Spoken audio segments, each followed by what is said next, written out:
Yo, yo, yo. What up? It's the weekend, baby. What's going on, peoples? Hope everybody's doing well. Hey, shut your pie hole, buddy. Okay. Or not. No! What's up, Murdoch? What's going on, buddy? Love that Java. What's up, dude? We got video gaming news, as we always do, for today, August 26th. Davey, what the crap, dude? Bro, you were all psyched yesterday about having a long, or like actually getting a full weekend off. What happened, bro? What happened? Good morning, by the way, dude. So yeah, we got the news obviously for we'll go over today for the 26th of August, and then we'll dive into day 3 of Blasphemous 2, baby. The game is a banger so far. I've had an issue that is kind of mauling me out, where you're supposed to get a counterattack on your parry with one of the weapons, and dude, it misses half the time. The counterattack misses the hitbox on enemies half the time, and it is absolutely mauling me out. The whole point in like parrying is to be able to counterattack, and for that to be missing hitboxes is mauling. Other than that, the game feels really good. I've had a little bit of some visual bug issues where like my weapons being swapped out, they'll still visually be out there with other weapons, but that's not a big deal. It's whatever. Oh yeah, right on, Davey. I got you. I kind of figured it was probably something like that, man. Good on you, man. All right, buddy. Well, I hope it's a chill day, chill as possible, I guess, you know. Sucks that, you know, you were finally getting a normal weekend off, dude, and now that's kind of squandered, but, or ruined, I guess. More ruined. But I hope it goes quick, buddy. Yeah. So you be safe at work today, dude. I guess on that note, man, let's go ahead and dive in here into video gaming news, man, and see what we got. Cool. Let's go. Let's do it. We'll go ahead and pause the music. Pause the music. There we go. Let's do it. All right.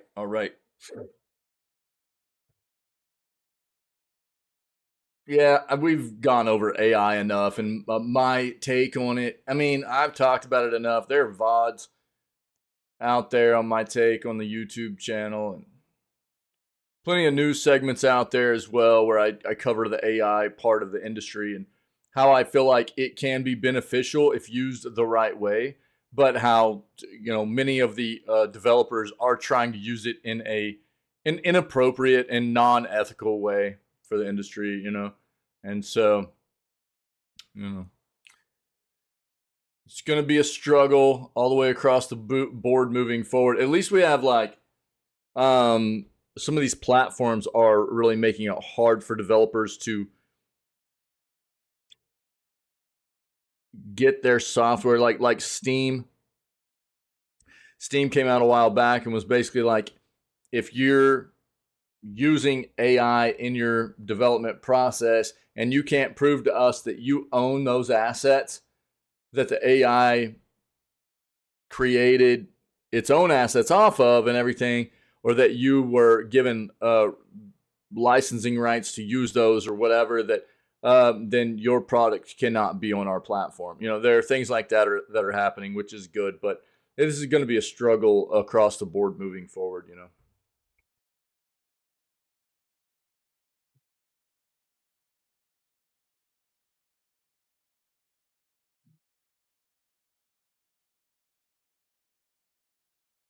That looks good. That looks good.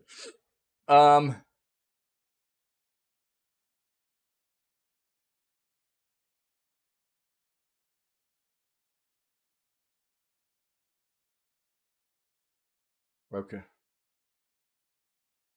We already know what's going on right here. We're just waiting for this to kind of finalized, really. It's a weird situation, though. Covered it.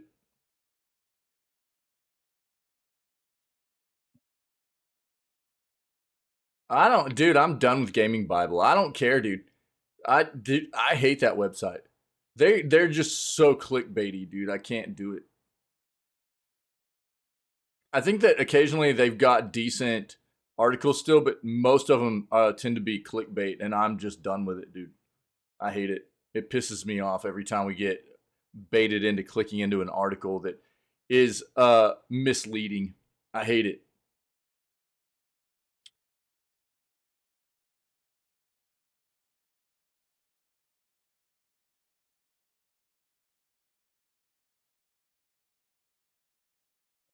NVIDIA DLSS 3.5 SDK published along with supporting docs coming to AAA games soon. Let's take a look at this. We talked about this yesterday. PlayStation acquired the gaming headphone company Audi's. We knew that. We saw that yesterday. We talked about it. We covered it.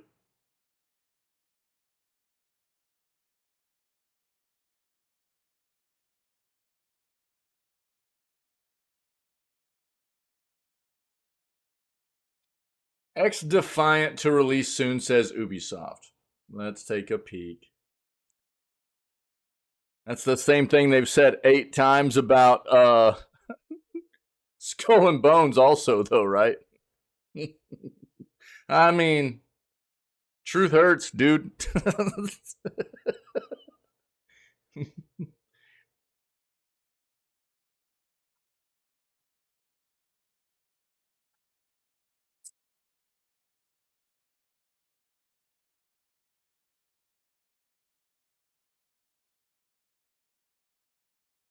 Intel Gamer Days deals. We'll see what's going on here. All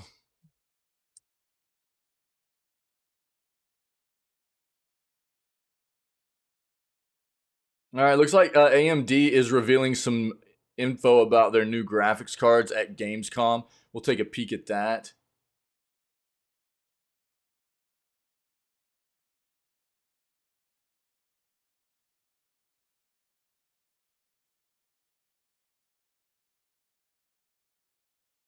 Bethesda executive has good news about the length of Starfield. So what we've heard so far is like the main quest line of the game will be like 35 to 40 hours, which is respectable. But I think, people the big tell is like how much more can you get out of a game if you want it, and Bethesda's usually pretty good about like giving you a solid 30 to 40 hours out of the main quest line of a game, but also allowing you to really, really take the time to explore a vast world and do side questing and things like that, if you so please. And that's what I would expect out of Starfield, but we'll take a peek at this, I think the thing that's important about that is not everybody everybody likes to play games differently. Not everybody wants to spend an enormous amount of time in a game and feel like they can't finish it. I think that's why Bethesda has usually done a pretty good job on this front. Being able to give players the opportunity to beat a game in 30 to 40 hours is, I think, a solid amount of time, a good amount of content for the main story part for a AAA price tag. I think it's a good medium between people that don't have a lot of time to spend playing games and they don't, anything more than that would take them a long time because they don't have a lot of time to sit down and play all the time. And on the flip side of that, you don't want a game to feel too... It gives people enough content, I guess. It gives people enough content, and it doesn't feel too long as well. But what Bethesda's good at is they give people the opportunity to continue to play and have great side content in the game on a number of levels, along with just like side quests and just other things to explore and find and loot and things like that. So they've always done a pretty good job on that front. I would expect Starfield to be more of the same, you know. But as opposed to a game like something like Valhalla, AC Valhalla, where a lot of the community of AC fans and everything, they were really providing feedback to Ubisoft, going, "This is too much. It feels like you can't. It feels like you're never going to be able to get through this game. It feels like you're never going to be able to beat this game. It's just too massive." You know, there's nothing wrong with a game being big, as long as the majority of the big side of the game is optional for people to continue to explore. Give them the opportunity to finish the core part of the game in a reasonable amount of time. I think that's a very critical thing in today's day and age of game development, where games are so focused on open world and massive content and everything. That's great as long as the content is very interactive and feels nice and refreshing all the way through. You don't get bored with it. It doesn't get stale. But you still need to give people that opportunity to finish the game in a reasonable amount of time if they don't care to be diving into all that extra content, you know?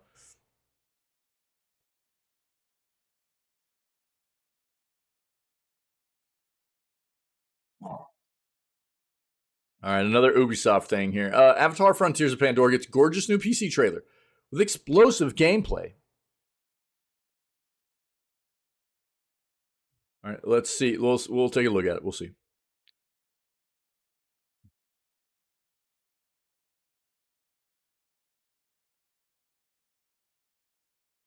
For all the Honkai Star Rail fans out there, well, there's a trailer for Dan Hing's super cool Imbibitor Lune form.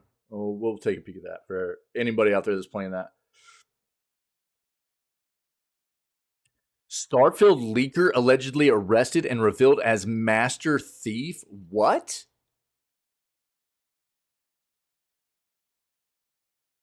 Interesting. All right.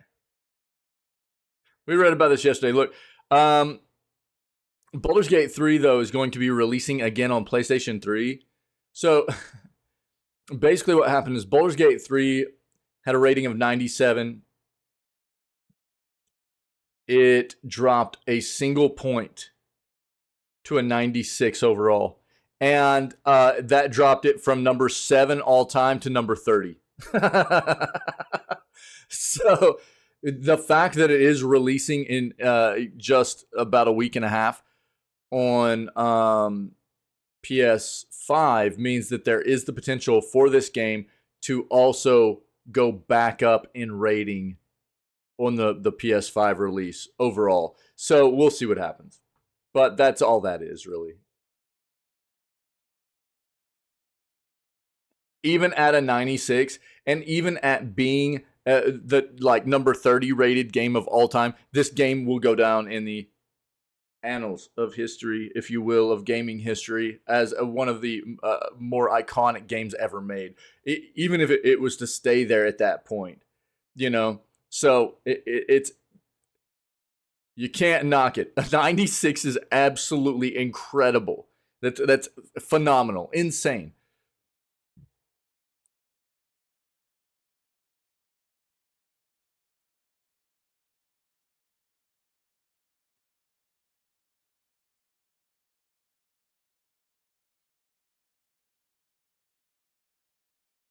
Microsoft claims it's actually serious about releasing 4 first-party games every year. Okay, well, we know that like the past year and a half to 2 years has not been real great for Microsoft on the first-party front, and it's affected their subscription services as well, because that's a big buy-in for Game Pass, day one releases and everything. But we'll see how that goes for them. They do have a very large umbrella, and it's easier for them to say that now that they're getting Activision Blizzard. Because here's the thing. The main title they're getting out of Activision Blizzard is Call of Duty, right? That is the most unique title they're getting out of. Not that there aren't a ton of other large, massive, very, very good IPs coming out of that acquisition, but none of them are as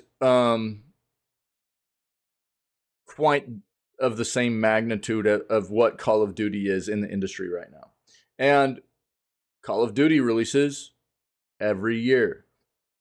So right there, that's going to be a first party game for them, right? Now, well, I guess maybe Call of Duty won't be considered necessarily first party because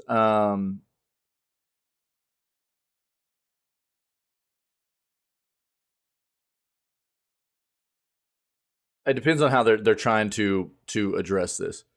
It will be from a company, a subsidiary of theirs, Activision Blizzard, but it won't be only on their platform. If they're talking about games that are only going to be on their platform, like proprietary games, then Call of Duty won't be that. They've got too many contracts out there where Call of Duty will be on that. But it depends on how they're trying to word this. But we'll see how that goes for Microsoft. You know what I mean? Actually, I want to see what they're saying about it now. That's interesting.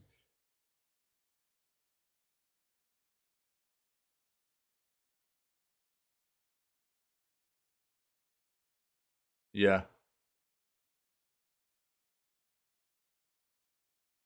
They are talking about games that will only be on their platform and PC. So that will not include Call of Duty.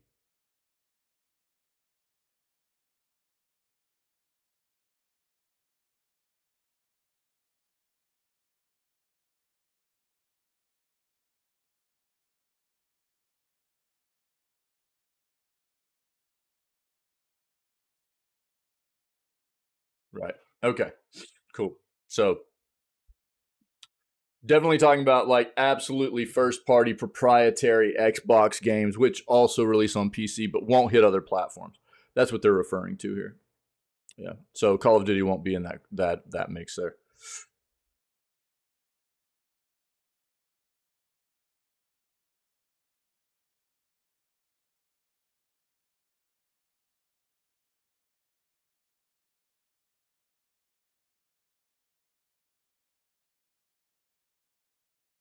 We've already talked about this too. I mean, yeah, look. So BioWare is currently full steam ahead on Dragon Age Dreadwolf. They've had a couple of setbacks, it seems like, in the development process. We weren't like super close to a release or anything, I don't think, anyways. But to be fair, this is like any other studio. Obviously, there are a lot of Mass Effect fans out there, you know what I mean?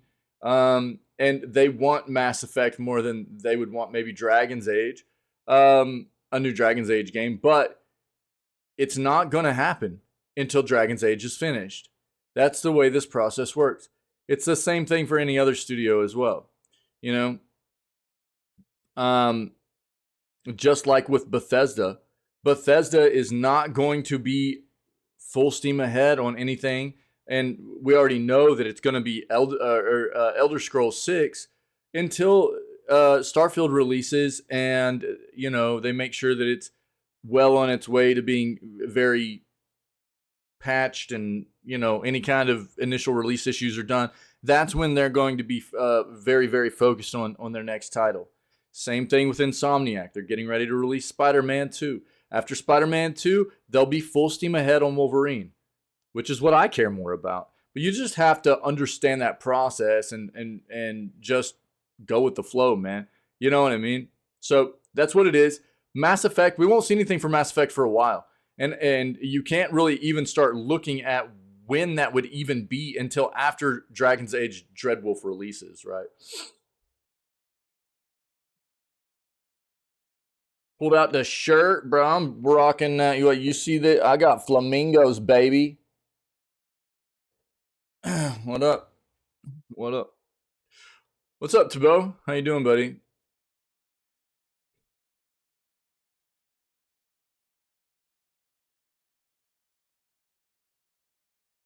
PS Plus users say subscription service is giving them stress. Oh, for real, Davey? What's going on, man? Discovering a great game. Oh yeah, are you talking about the one you put in the deals section? We've covered it before.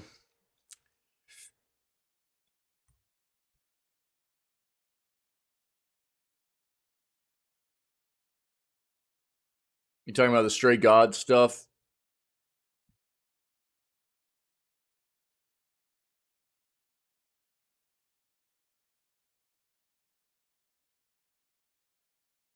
Yeah, we've covered it. We actually covered that game before it even ever released, but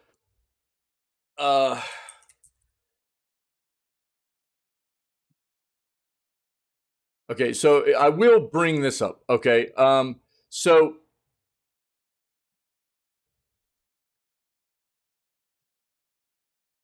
for the Discord, the Gamers Deals section is actually supposed to be a channel that is promoting deals on things, games, hardware, anything like that. Anything you find that might be something that you would think other people might be interested in that could get them a deal. You know what I mean? Free games, very price reduced games, stuff like that, right? So if you're just talking about like games that you think are cool and people should be aware of or whatever, let's keep that in the main channel, okay? Please. Pinky, what's up, dude?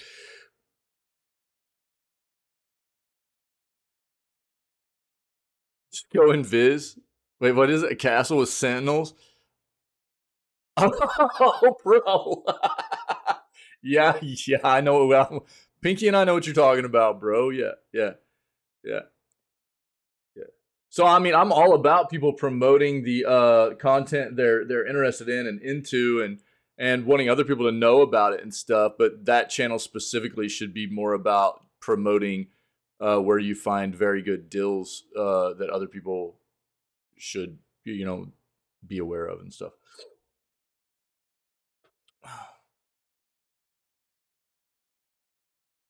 What's up, Pinky? What's up, dude?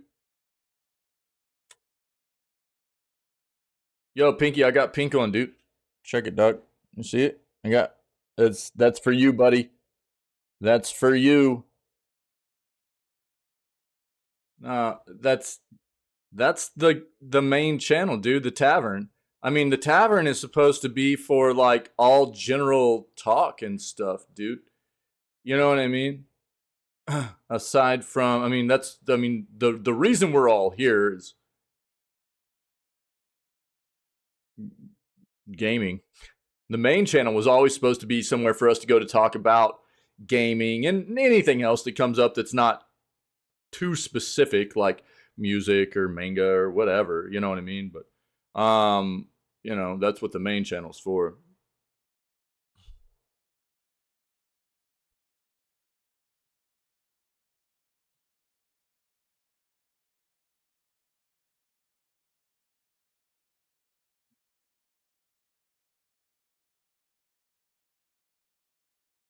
I mean, if you look at the description of the channel, Tabo, that should give you a pretty good idea. You know what I mean?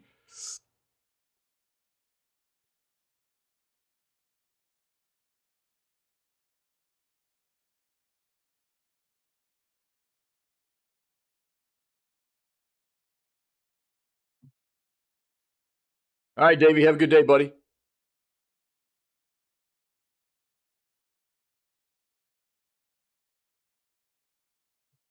Sorry you have to go to work, man.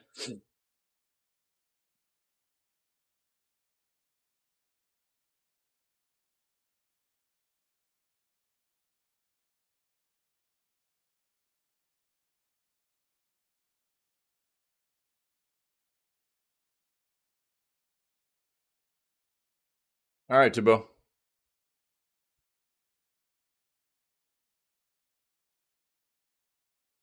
Oh yeah, you got a Pokemon Go event. Yeah, yeah, yeah. What's your best Pokemon right now, dude? And bro, if you're not rocking a Haunter, you're wrong.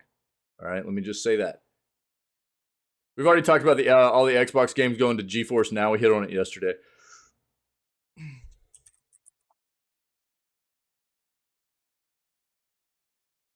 So I'm actually going to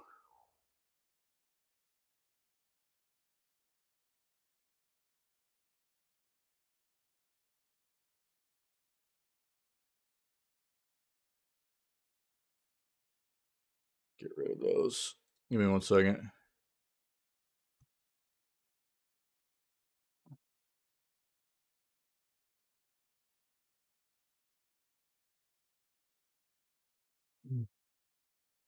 Cool.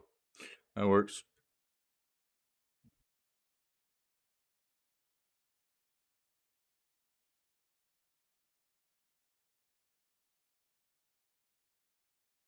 Got home like 20 minutes ago. Wait. You weren't working, were you?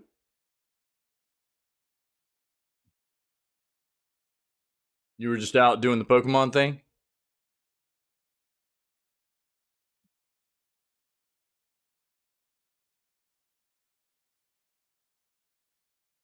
Sega and Atlas will stream a special broadcast from Tokyo Game Show. When is this happening? Next month. Okay, we'll take a look. We'll put that on our schedule. Oh. Rampardos. I don't know Rampardos. I'm an old school Pokey player, dude. So Magikarp, though, is one of my jams, dude. I like Psyduck.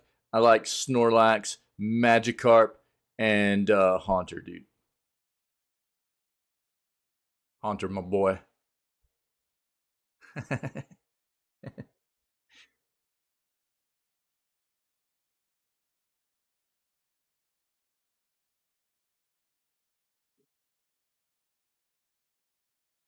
What? No way, dude. Send me a picture of it. No way, dude. Is it hard? Is that a hard one? I mean, shinies are traditionally really hard to get, right? No.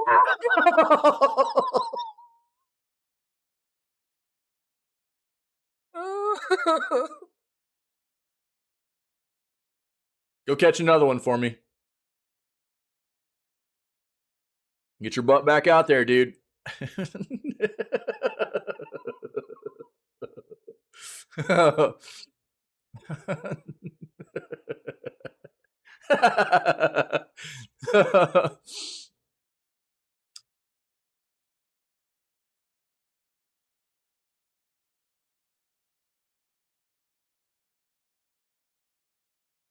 I still wouldn't even really be able to tell you what's Saints Row reboot, dude. This game was pretty terrible. Reviewed across the board.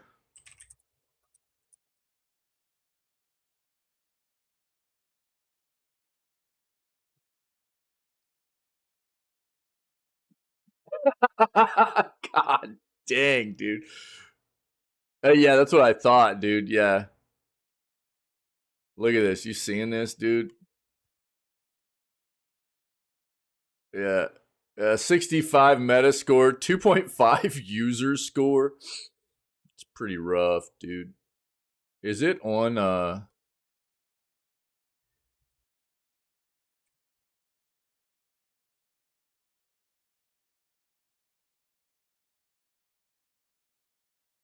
Yeah, so it's on Steam as well for the same price, $20. 61%. I mean, I don't know.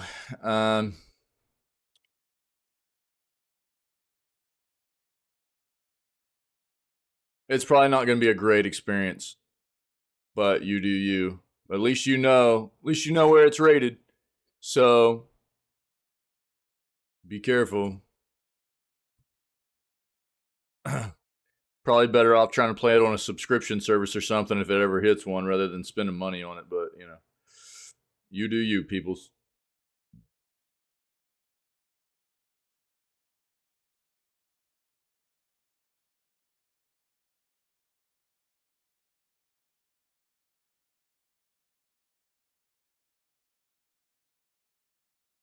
Yeah, we already hit on this yesterday too.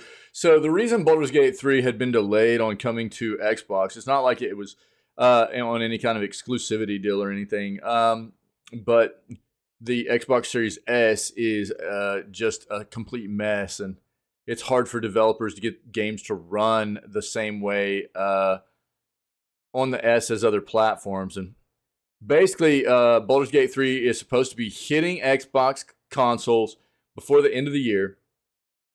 The Series S version is not going to have all the same features as the Series X version of the game, though. So be aware of that.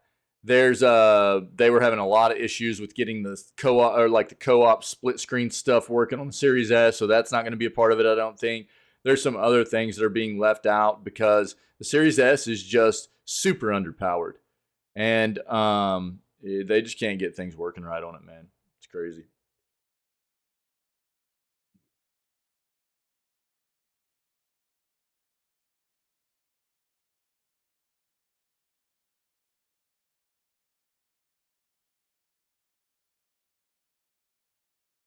New details about Cyberpunk 2077 Phantom Liberty. We'll take a look at this new video showing off details of that DLC. Slash expansion.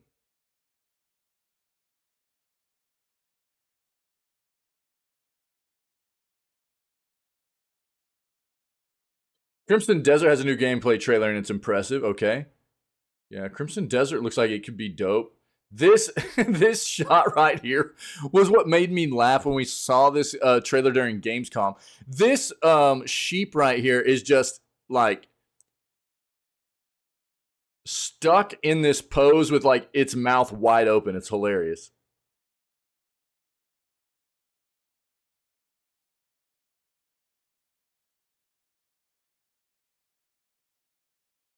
Yeah. Okay. Wait. Free Epic game. Look, man. Homeworld Deserts of Karak is free right now on Epic. So get your free game. As of August 31st, this will no longer be available, and then it'll be Cave Story will be the next free game coming. Okay, so get your free games. It's a no-brainer, dude.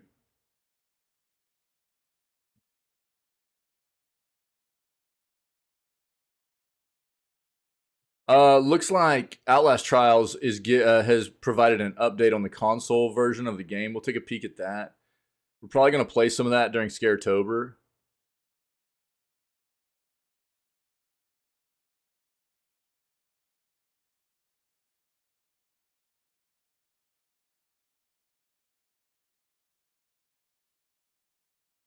Did we see some of this Project Mugen stuff? I thought we did.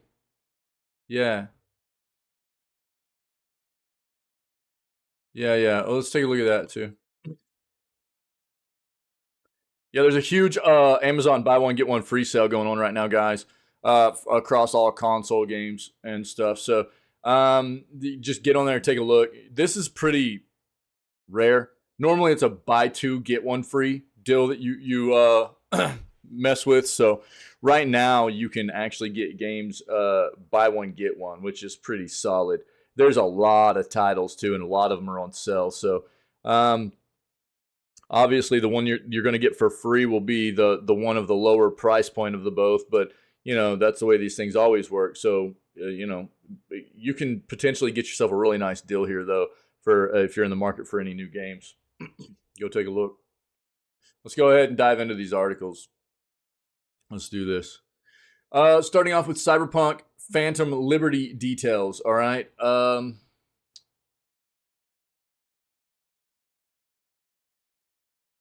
Looks like the Phantom Liberty DLC is all set to save the initially disastrous Cyberpunk 2077 from getting lost in gaming oblivion with tons of new features that should get fans excited for the upcoming expansion. Gamescom 2023 opening night live showcased a lot of amazing video games, so it just felt natural for CD Projekt Red to attend the event with guns blazing to show fresh details about the anticipated DLC.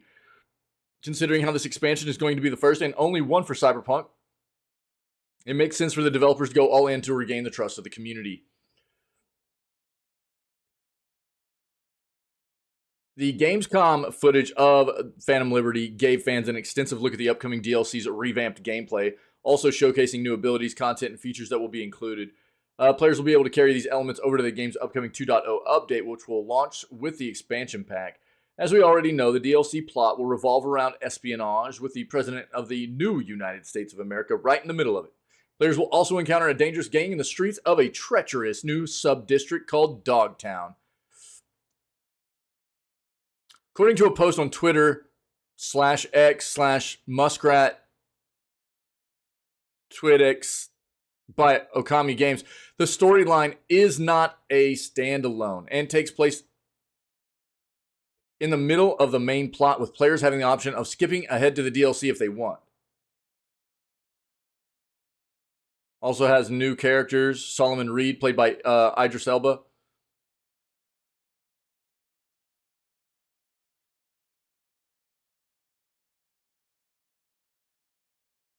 Also introduces highly requested vehicular combat to the world of Cyberpunk. It was a feature that was expected in the base game, but never included in the final version, causing a lot of players to be disappointed on top of everything else they experienced. Players will apparently be able to slice enemy tires with a katana during the intensive vehicular encounters, along with having the option of choosing from a variety of vehicles, including fast sports cars and heavily armored mounted vehicles that come with rockets, machine guns, and more.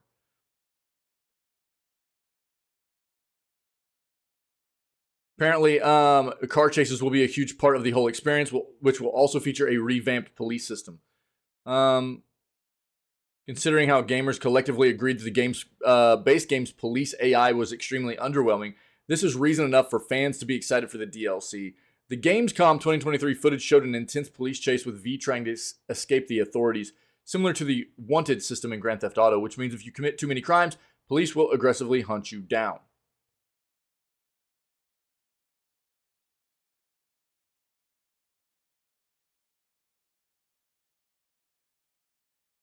New footage. Let's take a look at this new footage. This was from opening night live. If you didn't get to see it, we'll check it out. Here you go. Okay. Yeah. Let's go.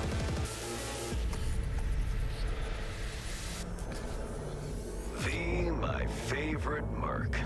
Welcome to Dogtown. There's a job. Coordinates provided. You know what to do. Get your ammo, assault rifles, tactical gear. And thinking of buying some iron. The logical choice.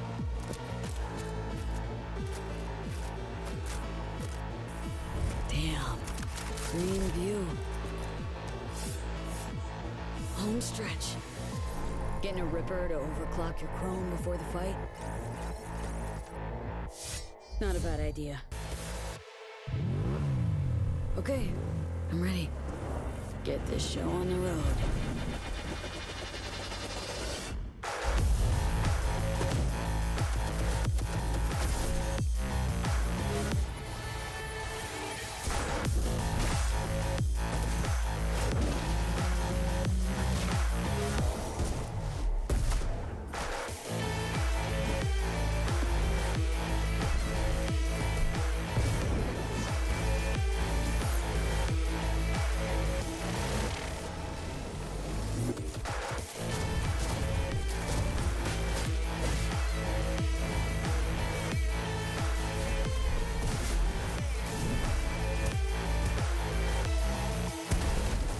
Job done. Premium work, V. I'm closing the gig and sending you a little bonus. The vehicles Something do that look will dope. Spare you home safely. Someone dispatched a hunter. Good luck. Fuck incoming! Fire till she drops! Got a netrunner cinch here! Need backup right now! All nearby units, we got a situation in Watson. Roger, dispatch. We're on our way. NC police, for fuck's sake. Your actions are illegal. Let me put it this way. No gun, no fun. Max tech. Time to tilt out. Fuck, that was close. Bravo, V. I only hope this won't mark the end of our collaboration. You will hear from me soon. This I guarantee you.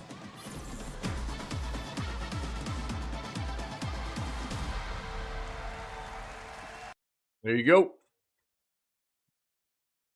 All right, moving on. Crimson Desert has a new gameplay trailer, and it's impressive. Crimson Desert is set on the same world as Black Desert. It has been stuck in development for many years. Pearl Abyss has finally given us a sneak peek of its upcoming action-adventure video game, Crimson Desert. Yeah, we saw this during opening night live as well. This was a hilarious scene. I love that they clipped this screenshot out of the trailer. If you look at this was like about a 3 to 4 second scene, and this sheep over here is just stuck with its mouth open the whole time. I noticed this during the trailer. It was so flippin' funny, dude. Trailer's chock full with features. The game has everything you would expect from an open world video game and more. You can ride a horse, go fishing, arm wrestle, go bounty hunting, explore exotic locations, lay siege to castles, among other things. Gamers will especially enjoy the combat. It is exciting, it is imaginative, and it is diverse. Protagonist is skillful at hand-to-hand combat and sword fighting. He's also adept at using a bow and arrow. If you didn't see it, we'll watch it again. Here you go.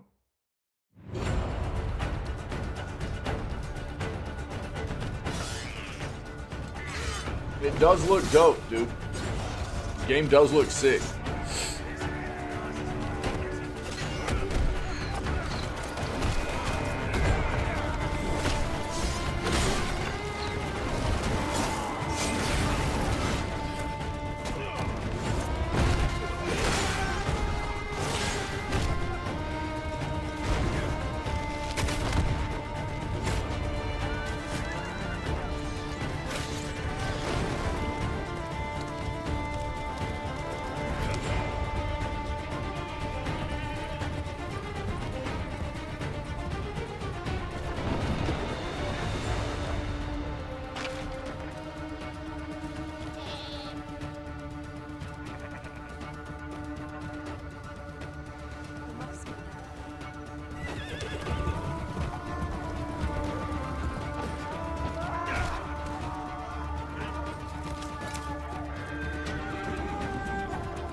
Oh, fishing. This game looks really good, dude. It does. I'm pretty excited to see what all it's about, you know. I mean... Donkey?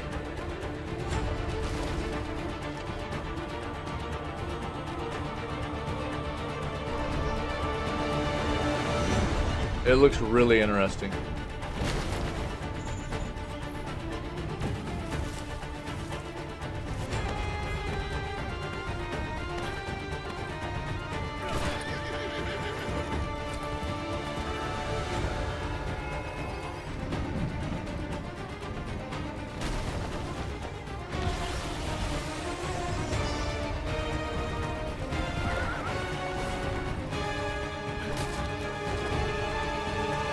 Pole vaulting over barricade walls and stuff. I mean, dude, this is like a pretty crazy.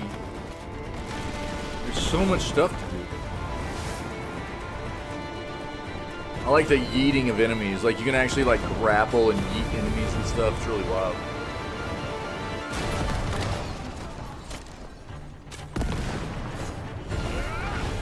Check that out. Yeah, he just yeeted that dude. That's so good.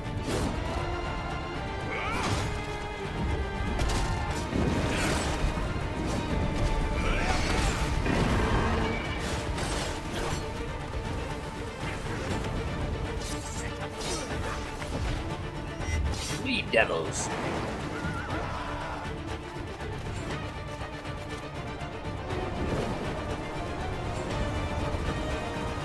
Yo, what Tears of the Kingdom always wished it could be, you know what I mean? Where's Cash at, dude?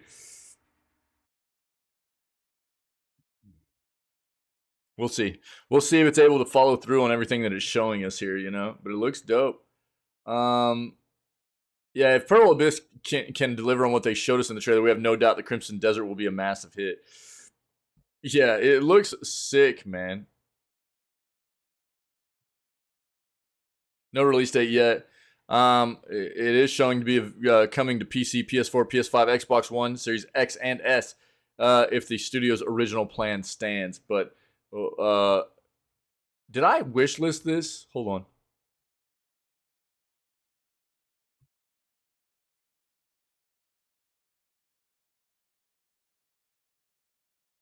Oh, it's probably... Yeah, it's not on Steam yet. Okay. All right. Yeah. All right. If you need more out of it here, take a look.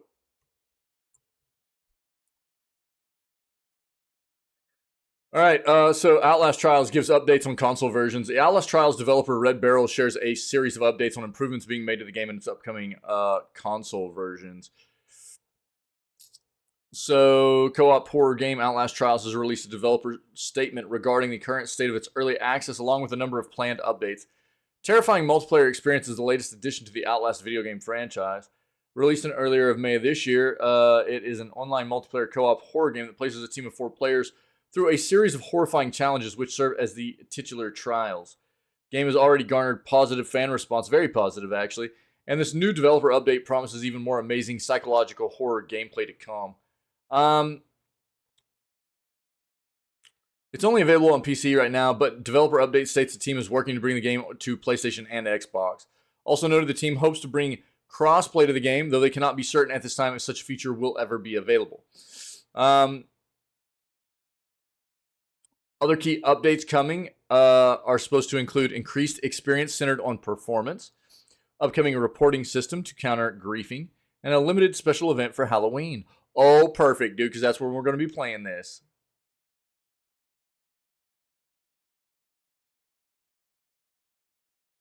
Yeah, the Outlast Trials enters players into a series of truly horrifying levels to revolve around solving a set number of puzzles to unlock an escape route.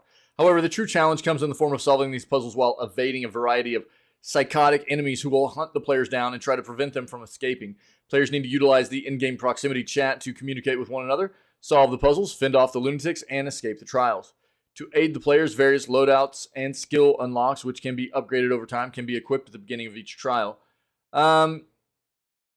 Yeah, so the original Outlast game and its sequel Outlast 2 are often lauded as some of the best psychological horror games of all time. We played them last Scaretober, and they are bangers, dude. They're really good. Yeah, they lots of scary parts of those games. Really good. If you haven't seen this yet, take a look. You'll be reborn. For what I want to create, I need somebody who's not going to be missed when they vanish.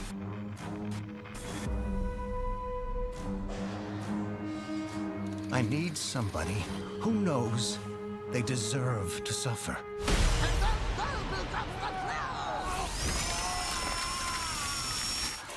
I need somebody who can withstand anything. I need a nobody.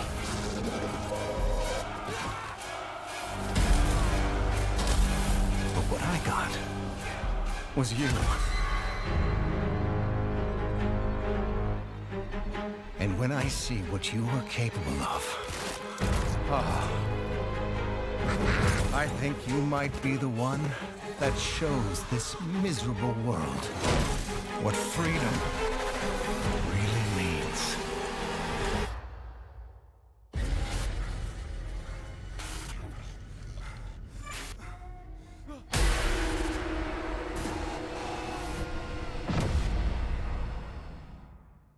Nice. So, scheduled to release in early of next year for PS4, PS5, Xbox One, and Xbox Series X and S, yeah. Already available in early access on PC via Steam, okay? We'll be playing it this Scaretober. Should be. Planning on it anyways. Here we go. Project Mugen. Video gamers anime Spider-Man comparisons due to swinging. NetEase announced its new free-to-play open-world RPG titled Project Mugen this week, releasing a brief trailer on the game that highlights city exploration via swinging and wall climbing. It's going to be developed by NetEase Games. Thunder Fire Studios' Naked Rain was formally announced during Gamescom 2023. Game features an anime-inspired art style with a modern twist and will have players exploring a realistic city via various methods, including a swinging mechanic that looks surprisingly similar to the way that Spider-Man travels New York City in Insomniac Games' Spider-Man series. Here's the trailer.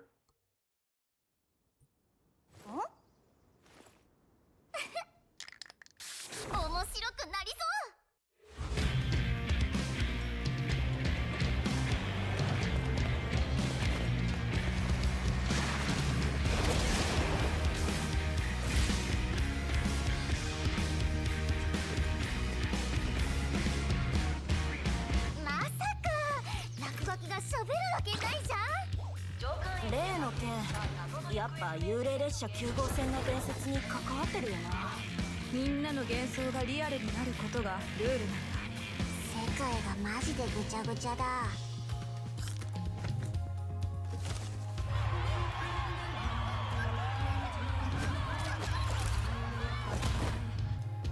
私最後までデュラでいられるのかしら。願いが叶いやすいように私が空に流れ星を流してあげる。でも Mom? ジャイアントと隕石がこの街を滅ぼすって言われてんだぞ。まだわからないのか。真の悪役はお前たちだ。この街を破壊したのはお前たちだろう。さあ終焉を楽しもうじゃないか。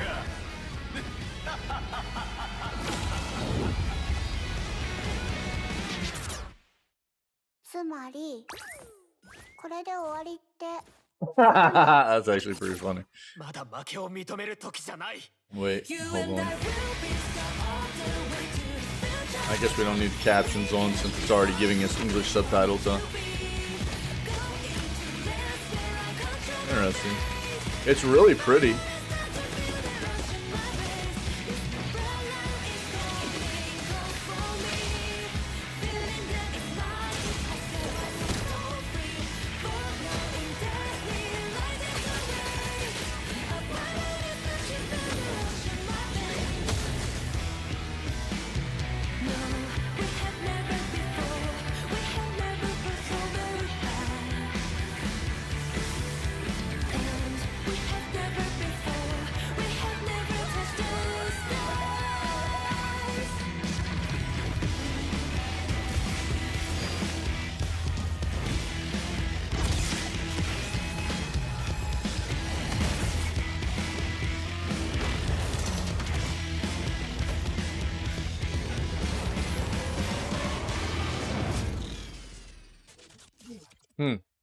We'd heard about this already, but I hadn't really seen anything on it yet. Pre-registration starts now. Okay.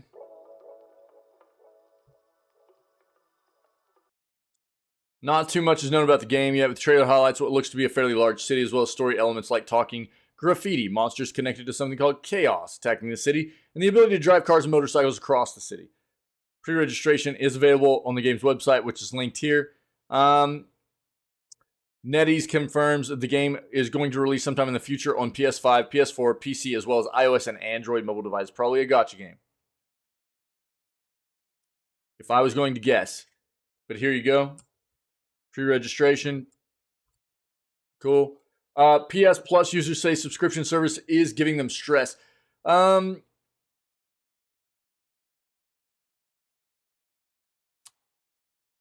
PS Plus comes in 3 different tiers: Essential, Extra, and PS Plus Premium. The latter 2 tiers are similar to Xbox Game Pass in the fact that they offer unlimited access to a vast and evolving library of games for many. This is great, cuts down on the need to make game purchases. The latest big releases are rarely included with PlayStation Plus, but there are still hundreds of PS4 and PS5 games. With PS Plus Premium, PS3, PS2, PS1, and PSP games as well to choose from at any given point, and for some, this is overwhelming. Over on the PlayStation Plus Reddit page, one of the top posts this week features a subscriber revealing that the amount of options and ultimately the sense of backlog that comes with the PS Plus is giving them stress. Judging by many of the comments and the votes up, many agree with this sentiment. Quote, paradoxically, having great games on my extra backlog gives me more stress. Just, oh God. Okay, hold on. I want to read the rest of this. I'll talk about something. So many games that I want to play on extra, and I know I don't have the time to play them all. Even as I'm enjoying one game now, I'm already thinking of wanting to finish it and move on to the next one in the extra backlog. All the hype about Baldur's Gate 3 makes me want to buy it, but the thought of the extra backlog again stops me. Anyone else having this issue? As noted, many of the comments have revealed that this is not an uncommon feeling. One notes that this is why I stopped subscription gaming. Adding it wasn't healthy for them. Meanwhile, another notes that this is the exact reason they didn't upgrade to PS Plus Extra. It remains to be seen how subscription services such as PS Plus manage their vast libraries of games going forward. Not only is the size being criticized for those who find it overwhelming,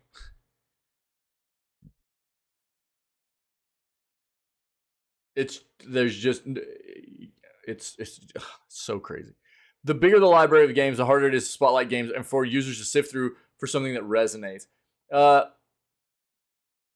Here's the deal. Now it's like so on the flip side, if they didn't have enough content, they'd be getting ripped apart for not having enough games. There's nothing to play, you know. There's just these games are crap, and I can't find anything I want to play. And instead of that, there's too much. So now people are complaining about being stressed out about having too many good games they want to play on a service. Get wrecked, dude. What a terrible problem to have. Jesus.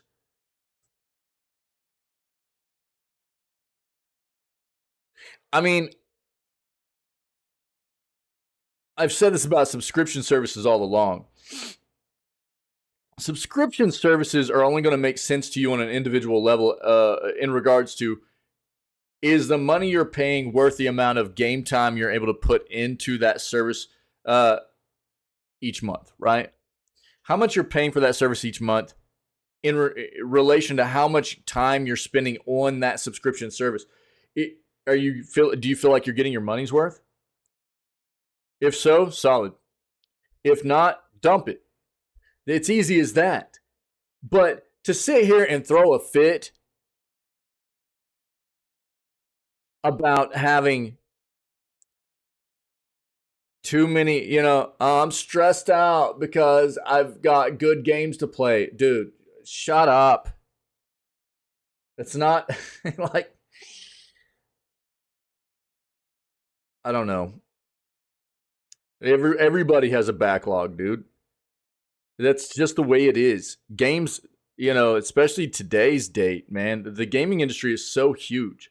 You know, whether it be on a subscription service or just games that you buy on sale all the time or whatever, because you're like, oh, Jesus, I've been wanting to play that game. That's a really good sale. I'll get to it at some point. We all have backlogs, dude, or most people do anyways. Anybody that's a pretty, a fairly avid gamer, you know. So to gripe about a subscription service having too much good content is actually asinine to me. Shut up. It's not. It's like.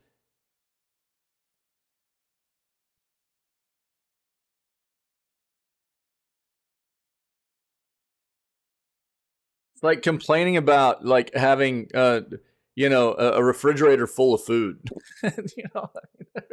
It's like I don't know, man. Like it just what it seems like such a stupid thing to complain about, you know. And look, man, if the subscription service, if you're not getting enough bang for your buck out of it or whatever, don't buy into it. Be done with it. It's easy as that. That's the way subscriptions work, whether it be for gaming or any other form of entertainment, you know, movies, TV shows, whatever. If you're not getting enough out of the service, be done with it, you know? Or, wait for a while, get a month of it whenever you know that there's going to be plenty on there and you're going to have plenty of time to play it. It's one of those things. But don't sit here and gripe about the fact there's too much good content, you know? That's weird, man. I don't know. All right, it looks like Sega and Atlas will be streaming a special broadcast from the Tokyo Game Show next month. So Sega just bought out Rovio. I don't know how much of that will play into this. Rovio obviously being more of a mobile gaming company, but we'll see, you know. We knew that was coming for about 5 roughly months now, 4 or 5 months. That has come to fruition for Sega. Looks like the broadcast will take place on 21 September. Woo! An hour before we even start streaming. So broadcast takes place on September 21st at 7 p.m. Japan time, which is 3 a.m. Pacific. 5 a.m. my time, stream time, channel time, and 6 a.m. Eastern time, and 11 a.m. BST. So if you want to watch it, cool. We might watch the recap, or we might just summarize it as we get into the news that day or the following day, whatever. But I won't even be live at that point whenever this takes place. So we'll see what happens. But if you need this, if you want to put this on your calendar or watch or whatever. I think it has too much balance in its game count. I'm upset. It's much too balanced.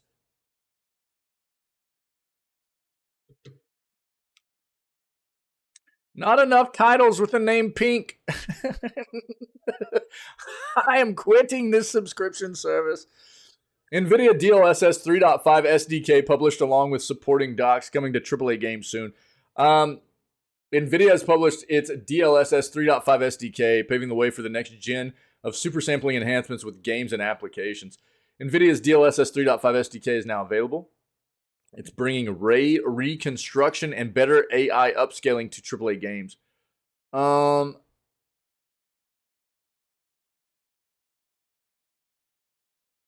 So, yeah, just hours ago, actually, NVIDIA added the first DLSS 3.5 ray reconstruction libraries over at its public GitHub domain.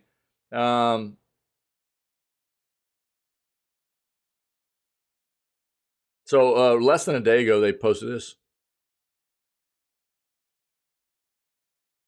The libraries include multiple DLLs for Windows and Linux platforms, and these DLLs can be easily swapped with the existing DLSS 3.1 using the DLSS swapper tool made by Beradmore, aka Brad.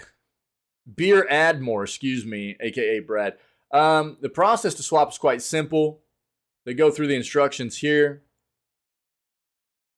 The release comes a day after AMD unveiled its FSR3 technology, which also features interpolation and frame generation capability. The thing that makes DLSS 3.5 fundamentally different from AMD's FSR3 is that DLSS 3.5 is an extension of DLSS 3, which already introduced the two elements, frame generation and interpolation.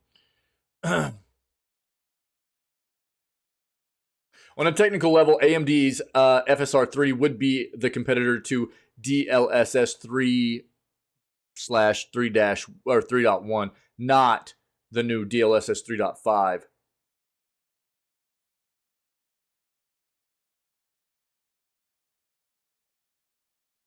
While swapping the DLSS DLL is an easy job, it should be mentioned that we have already talked to NVIDIA about how ray reconstruction will be enabled within the game. The game engine is required to support DLSS 3.5 and its ray reconstruction tech to replace its internal denoisers. This has to be manually enabled through a toggle that will be available within the game when it's patched. Going to be certain aspects where the AI model may make things look slightly enhanced on DLSS 3.5, but ray reconstruction will only work once it's patched in.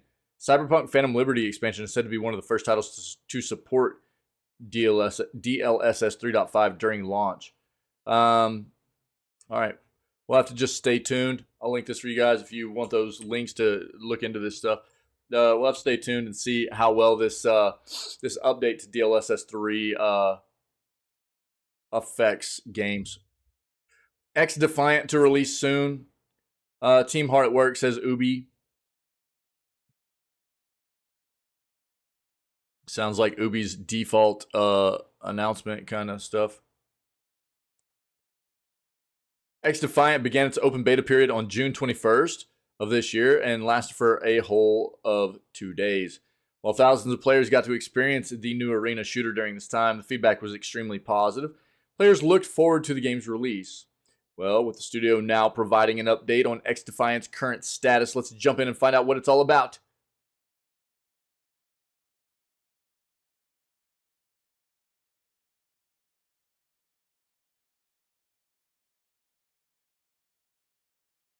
Being a completely online PvP multiplayer FPS, X Defiant will rely on each player's matchmaking rating or MMR to match them up with others on the same skill level.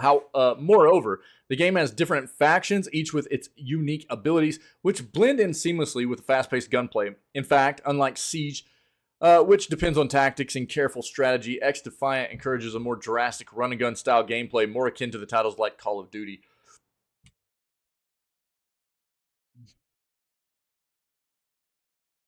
Okay.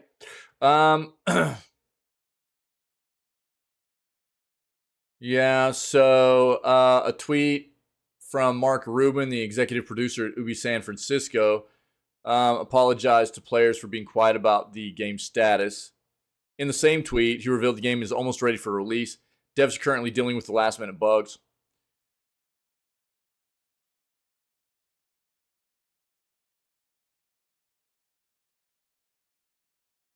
Looks like it is going to be available on Xbox Series XS, PS5, and PC upon release.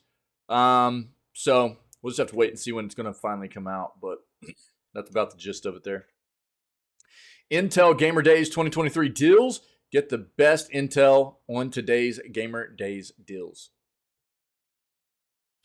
I'll probably just link this for you guys if you're interested. They're showing a few deals in here. There are a few links. This is from Tom's Hardware. And if you're interested in any kind of, it looks like most of this is laptop stuff, but might be able to find a deal in there if you're interested. AMD elevates 1440p gaming with Radeon RX 7800 XT and RX 7700 XT. So at Gamescom, AMD pulled the curtains back on its newest graphics cards. The RX 7800 XT and the 7700 XT optimized for high refresh 2K gaming, 1440p gaming, promising a leap in performance and image quality in upcoming titles. Their architecture, hinging on the revolutionary AMD RDNA 3, they promise to deliver a seamless 1440p experience, hitting 60 plus frames and giving more bang for the buck. Equipped with 16 gigs and 12 gigs, respectively, of high-speed GDDR6 VRAM for the RX. They also boast 50% higher memory bandwidth than rivals in the market. Furthermore, the introduction of AMD Hyper RX tech ensures that gamers receive the highest performance and visual fidelity.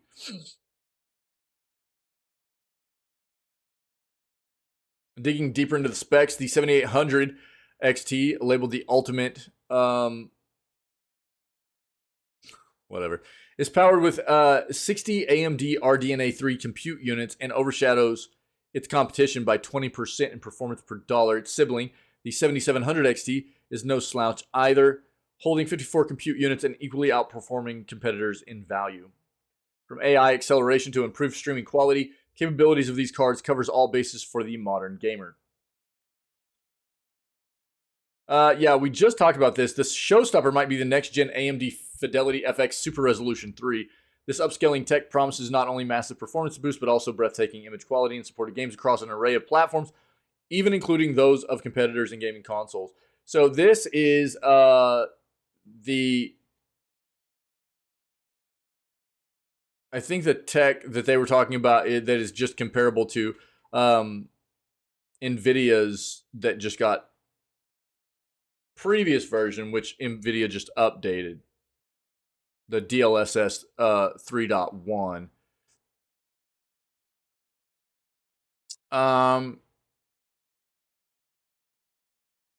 FSR 3. Yep. For those itching to upgrade, these cards will be up for grabs starting September 6th. Man, September 6th is just a date for releases, isn't it? Hardware, software. What is up with that date? From prominent board partners, as AMD's offering further bridges the gap between performance and visual fidelity, the future of 1440p PC gaming looks brighter than ever. Well, I mean, here's the deal. A lot of this reads as if it was stuff that was taken directly out of the mouth of AMD. You know what I mean? Ultimately, we won't know exactly how these perform until they're released and we get our hands on it, or, testing sites, benchmarking sites get their hands on it.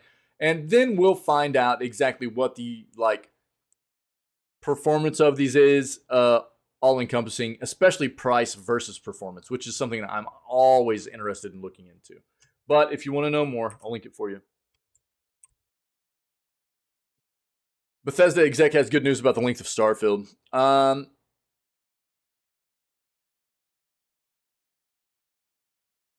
Pete Hines, the head of publishing for Bethesda, the same guy asking the fans to watch a certain Netflix documentary, talked about an engrossing journey that it made him lose all sense of time. Claims he hasn't really come close to seeing Starfield through 150 hours or so in. Todd Howard, Starfield director, claims that the main storyline would revolve around the 30 to 40 hour mark. Like I was saying previously when we found this article, yeah. Perhaps it is a testament to the game's captivating nature that given the depth of side quests and exploration, one can easily lose themselves for extended hours. Like how Spencer apparently spent more than 200 hours playing the game. I mean, this is what I was talking about, right?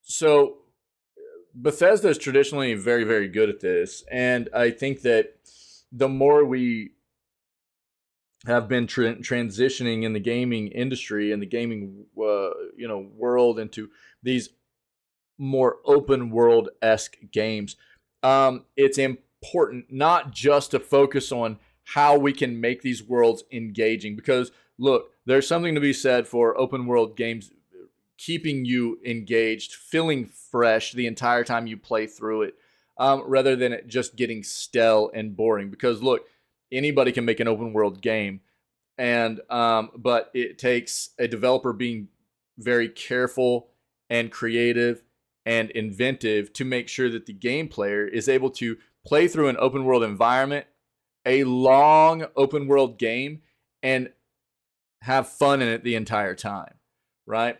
Bethesda's traditionally been pretty good about that stuff. Now, on the other thing about that is, like, Bethesda's traditionally been really good too about letting people decide whether they want to just cruise through the main story of a game or lose themselves in a game and for hundreds of hours doing, all kinds of different stuff, searching out loot or, going after side quests, side missions, you name it, as opposed to just shooting straight for the main story. And this is traditionally their play, 30 to 40 hours of main quest line stuff, or you can spend hundreds of hours just losing yourself in the worlds that they create. And I think that is an important thing that has made them so popular in our world of gaming, right, in the industry. So 30 to 40 hours, I think, is a good point. It's a balance, right? It's not too long for those people that don't have a lot of time to play games, and it's long enough that people aren't going to be upset by the length of the main story being like too short or anything like that. It's a hard balance, I think, to navigate in regards to so many people having a different kind of lifestyle and time constraints, or the way they play games and their preferences and stuff. I think it's a pretty good balance there.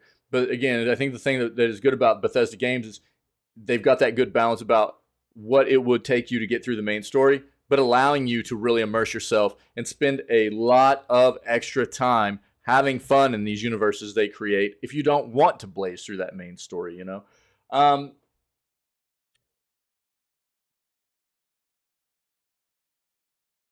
Starfield isn't just about longevity. The vibrancy of its universe has been described as having a plethora of games all packed into one massive experience. So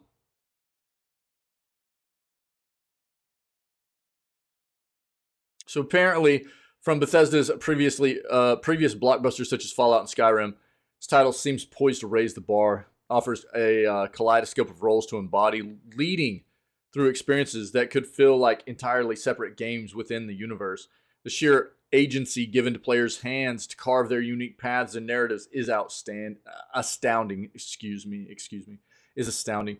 While the majesty of Starfield's universe remains largely undisclosed, Hod-Toward's reference to the number of planets in the game paints an evocative image. Remarkably, only 10% of these planets are believed to harbor life, but you'll be able to explore all of them, albeit on foot. Another intriguing element to the game would be the grandeur only after the main story concludes. perhaps a nod to Starfield's New Game Plus mode, recently hinted at by Todd Howard, which is poised to entice players for another bout with its unique twists, ensuring continued and repeat play.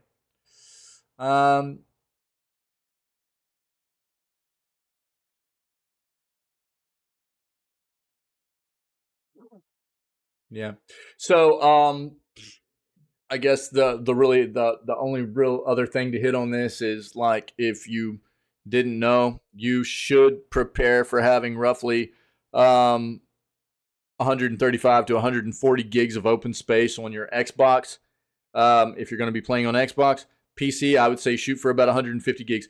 I am including a buffer of extra space because you should account for that, in my opinion. You don't want to be right there at that same amount of space they're telling you you need. Be a little bit above that. Xbox Series X and S, you should probably be somewhere around 135 to 140 gigs of free space. PC, probably about 150 gigs of free space, storage space to download and install this game and everything. If you bought into one of the early access editions, you'll be able to play on September 1st.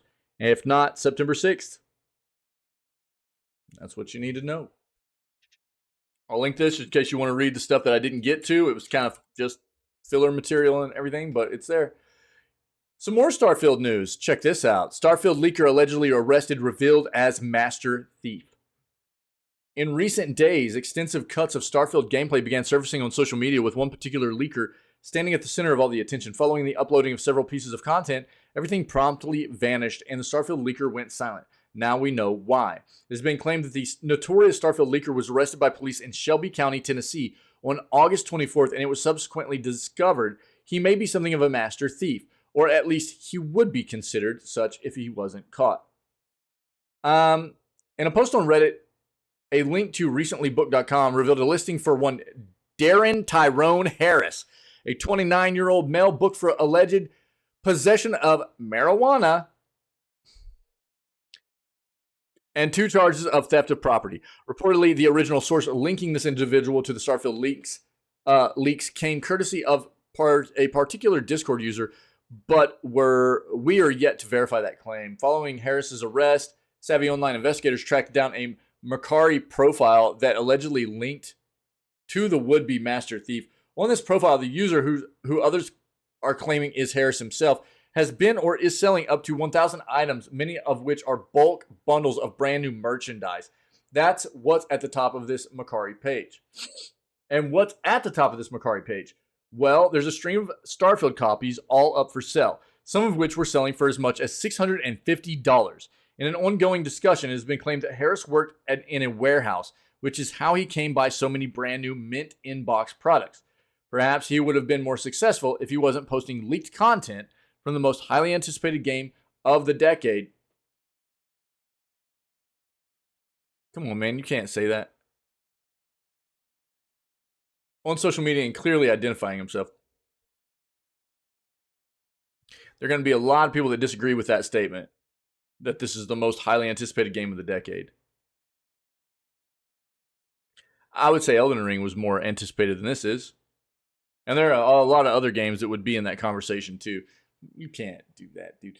Again, we need to stress that at present these games are unverified, but the evidence is apparently there, and it's true. Crime doesn't pay. Interesting. All right.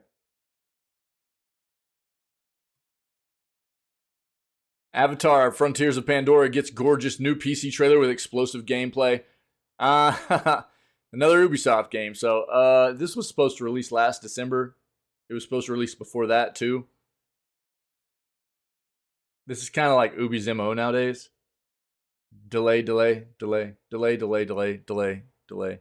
You know, unless it's something that they've done for a long time, like Far Cry or Assassin's Creed, Just Dance or something like that. It feels like they have a really tough time with it. Frontiers of Pandora has gotten a brand new trailer that showcases its various PC features. Despite being the highest grossing film of all time, it took over a decade to get a sequel to Avatar, and there was very little attempt to keep the sci-fi franchise alive in other mediums. There was a video game from Ubisoft to tie into the first film, but it was pretty standard for a movie tie-in game and generally unremarkable. The series lay dormant after that, but Ubi was confirmed to be working on a new game in the late 2010s, while James Cameron started working on Avatar: The Way of Water and its subsequent sequels. The first look of the game was released this summer. Revealed it's a first-person game where you play as Na'vi and are able to utilize human technology as well as Na'vi weapons, gear, creatures to take back the force of Pandora.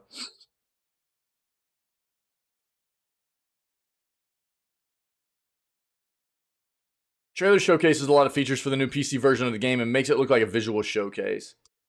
Alright, we'll see what it is.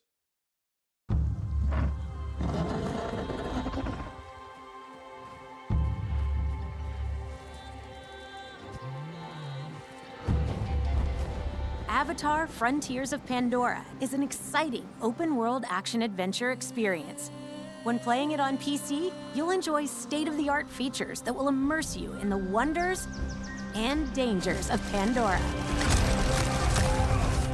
You are new, are you not, to this world? Ray-traced reflections and shadows will bring the world to a whole new level of beauty and realism. Preview and fine-tune your performance for stunning visuals with extended graphics settings. And with our built-in PC benchmark tools, players can test their settings in a controlled environment to compare results and optimize their experience. AMD FSR2 can also be used to fine-tune the balance between visual quality and performance. The game can handle most resolutions and aspect ratios, even ultra-wide screens or high-resolution multi-monitor setups. Well, now that we got AMD FSR3 coming out, I wonder how intuitive and it's going to be for developers to incorporate FSR3 into games that already had like FSR2. Low latency in all resolutions. They can even expect a higher frame rate with the right settings and the latest hardware. The game takes advantage of high core count processors as it has been optimized to perform on lower specs and high-end PCs alike. With its many other options and features implemented, AMD and Ubisoft are pushing the envelope of technical and visual quality in gaming. The fight for Pandora has never been so captivating. Immerse yourself in the extraordinary world of Avatar: Frontiers of Pandora on PC.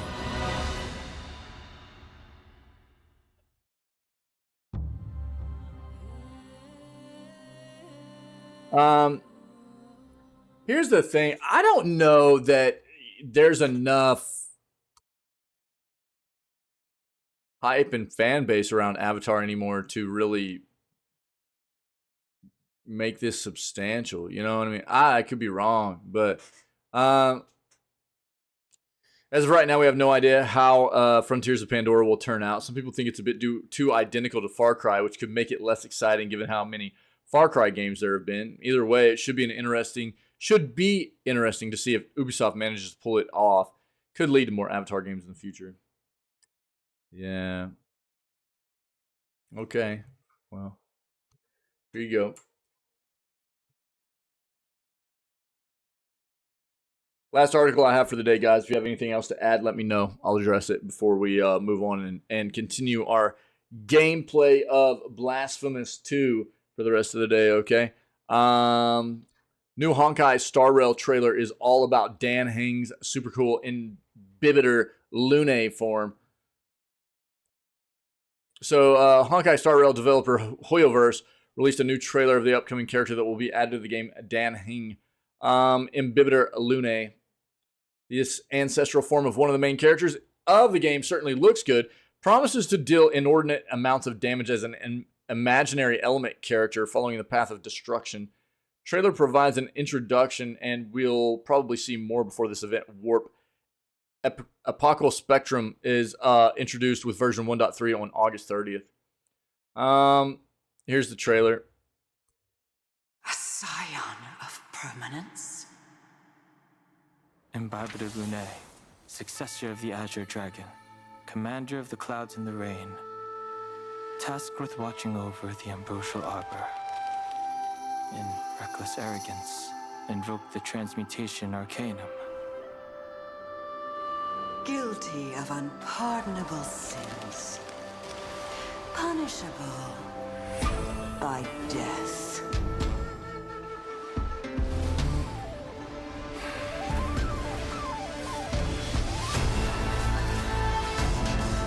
The consequences consequences are mine to bear.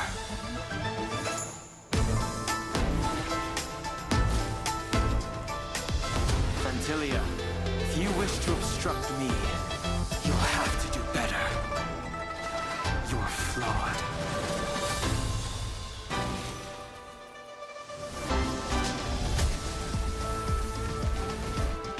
Celestial Dragon, wake. So, you now presume redemption is within your grasp. I stand here to fight for a new life. Delve hidden moon, world cleansing dragon.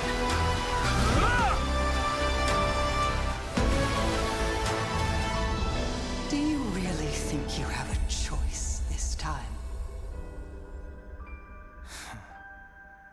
I'm waiting.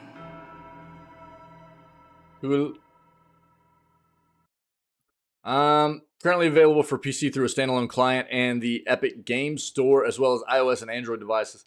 Although the developers have announced they're working on a PS5 port, no firm release date has been shared besides Q4 of this year for now. They've got a lot of other links and everything down here for you as well for the game. So that's the jam, man. There's the link if you're into the or interested in checking out Honkai Star Rail. All right. Nice. Dude, that's the news, baby, for August 26th. Yeah. Cool, man. Good stuff. Appreciate you guys as always. Fantastic stuff. Staying up to date with what's going on in the industry. And we'll be moving on now to go play some Blasphemous 2. This will be day 3 for us. So if anybody has been able to come hang out with us and check out this new segment while we're live, or maybe if you're getting to check this out later on as a VOD or highlight either on the YouTube channel or the Twitch channel, we have all of our previous video gaming news segments. We've got all of our previous complete playthroughs of games we've played, as well as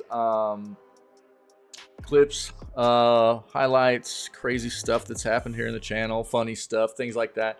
All that stuff's out there on the YouTube and the Twitch channel. So check it out if you like it. If you're enjoying what you're being exposed to, man, content-wise, then come hang out with us. We got a lot of cool people that are part of our community here, and we're always looking for a more gaming enthusiasts, more cool people to come be a part of our community, man. So other than that, happy Saturday. Hope everybody's weekend's going very well. Stay healthy, stay safe, be kind, and I will catch everybody tomorrow morning for August 27th edition of Video Gaming News. All right.